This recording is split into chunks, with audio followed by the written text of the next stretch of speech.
சமூக நீதி மதசார்பற்ற அமைச்சரவை வந்து முதலமைச்சர் உருவாக்கி இருக்காருன்னு சொல்லி அமைச்சர் ஆதவ அர்ஜுனா செய்தியாளர் சந்திப்புல தெரிவித்தார். அவர் இன்னைக்கு எது பேசியிருக்காரு, நாளைக்கு என்ன பேசுறாருன்னு பாருங்க. ஆதவ அர்ஜுன் எல்லாம் அரசியலில் ஒரு கள்ள நாணயம் போல. முதல்ல வந்து திமுகவோட தொடர்பில் இருந்தாருன்னு அவரே சொல்றார். அதற்கடுத்து விசிகாவினுடைய மாஸ்டர் பிரெயின் மாதிரி செயல்பட்டார். இப்போ தாவேக்காவுக்கு போயிருக்கார். போயிட்டு இன்னும் அத்தனை நாள், அது மட்டும் இல்லை, நேற்றுக்கு ஓஎஸ் பண்ணி அவரோட சொல்லியிருக்காங்க, அதிமுகவுக்கு அப்ளிகேஷன் போட்டிருக்காரு.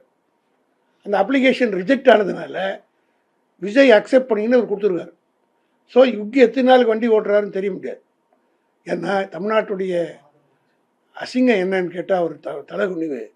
ஒரு லாட்ரி சீட்டு குடும்பம் இந்த தமிழ்நாட்டு அரசியலை ஒரு ப்ரெஷர் குரூப் போல உருவாகி இருப்பது அண்ணா, பெரியார், கலைஞர், காமராஜர் போன்ற மாபெரும் தலைவர்கள், சக்கரவர்த்தி ராஜகோபாலாச்சாரியார் போன்ற எம்ஜிஆர், ஜெயலலிதா போன்றவர்கள் அரசியல் நடத்திய பூமியில் ஒரு லாட்ரி சீட்டு கும்பல் கையில் அரசியல் போயிடுதுன்னு நினைக்கும் போது வருத்தமாகவும் வேதனையாக இருக்குது. தமிழ் தாய் வாழ்த்து முதலமைச்சர் பதவியேற்பு என்பது சர்ச்சையாச்சு, தொடர்ந்து அது நிகழ்ந்துட்டு இருக்குது. ஆனா பதில்கள் வந்து இதே ஆதவ அர்ஜுனா தான் சொன்னார் அடுத்து நடக்காதுன்னு.